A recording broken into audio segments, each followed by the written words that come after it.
Welcome back to the Illustrate AI tutorial series. In today's video, I'll be sharing useful tips and tricks with you. Whether you're a designer, a crafter, or just curious about the potential of AI, this guide is for you. I have a Plus Unlimited subscription, which means I can generate and upscale images without using any credits. Illustrate AI, provided by designbundles, is an artificial intelligence system created to produce images from natural language text. Users can simply make a request in everyday language, and the AI will interpret it, generating an image that corresponds to the request. A prompt is the text that you give to the AI as a starting point or instruction. It's like telling a painter what you want them to paint, or giving a writer the first sentence of a story and asking them to continue it. The AI takes this text prompt and then creates something new based on that instruction, such as generating an image. Let's say we want a picture of a bunny in a meadow. Someone new might just write, "A bunny." This isn't clear enough. What does the bunny look like? Is it white, brown, or spotted? Is it jumping, sitting, or eating? Are there flowers or other animals near the bunny? How does the grass in the meadow look? Is it a sunny day or is it cloudy? Illustrate AI can't guess what you're thinking. You have to say what you want clearly. By providing more details, you ensure that the picture comes out the way you want it. Illustrate AI will improvise less, resulting in fewer errors in the image. To make a good prompt, start with the main subject you want in the picture, then add some details about it. Tell about what's behind it, the background, how the light looks, and how the whole scene feels, the mood.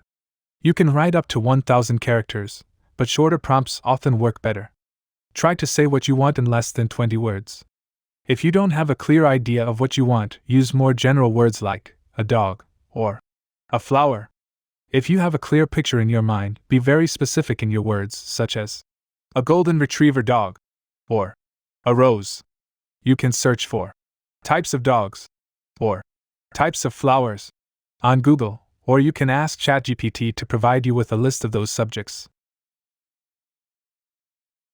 So a formula for a prompt could be the subjects, subject details, the background, the color, lighting, art style, the mood.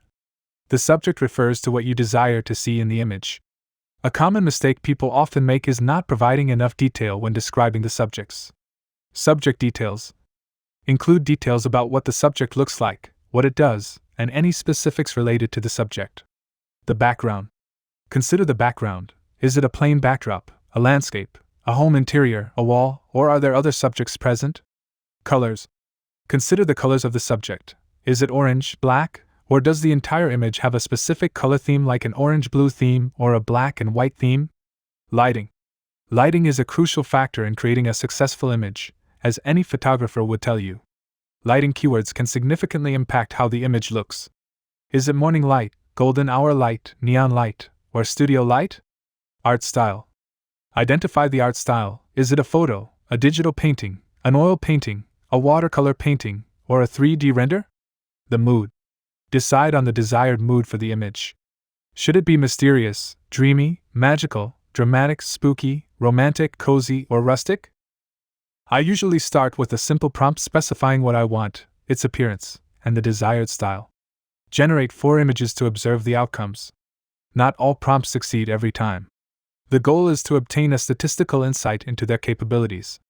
Add 1 or 2 words at a time, and then create another 4 images to see how those additions affect the results. Let's test our idea using a straightforward prompt. A cat. As you can see, it generates all different types of cats and styles. Let's narrow it down by adding subject details and color. Prompt: a white Burmese cat. Let's narrow it down even further by specifying a background. Prompt: a white Burmese cat with a forest in the background. Let's specify the lighting type by adding golden hour. Now, let's add an art style like surrealism. Finally, let's set the mood of the image, maybe a prehistoric mood. To enhance our illustration, we can modify the prompt by incorporating flowers, which could add more interest and charm to our image. By incorporating more descriptive keywords in the prompt, we can narrow down the sample of cats. Initially, we asked for any image of a cat. Then, we specified a white Burmese cat. Afterward, we included details about the background, lighting, art style, and mood. Thematic association. When using Illustrate AI, be aware of its thematic associations. For instance, mentioning the word Halloween might lead to images with associated elements, such as extra pumpkins or bats, in the scene. At times, this can be useful, but if you don't want certain associations, you can specify words in the negative prompt, like pumpkins or bats. You'll notice that it eliminates most of them, but due to its strength, some associations might still appear in the outputs. To entirely avoid these, consider using alternative terms. Instead of Halloween, describe specifics like dark background, the specific type of hat you want, spooky, and so on. I'm not suggesting that we stop using the word Halloween altogether. I'm simply pointing out that certain words might include other items related to that word. Halloween is indeed excellent for various illustrations, and it's concise. However, in one particular instance, I wanted a white blank mug on a Halloween background, but instead, the mug featured a carved pumpkin face. Illustrate AI is a tool with its strengths and weaknesses. Being aware of its capabilities can help avoid frustration and determine where to focus.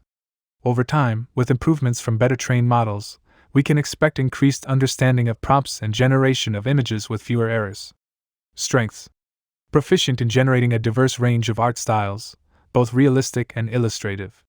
Particularly adept at creating portraits and close-ups, excelling in capturing intricate details with minimal errors in such scenarios. Weaknesses: struggles with textual elements, such as words and letters. Occasional inaccuracies may arise when counting items, like generating 6 fingers instead of 4 or miscalculating the number of feet on animals, 5 feet or 3 instead of 4. Difficulties can also arise when dealing with subjects far in the distance, small items, or tiny flying creatures like birds and bats.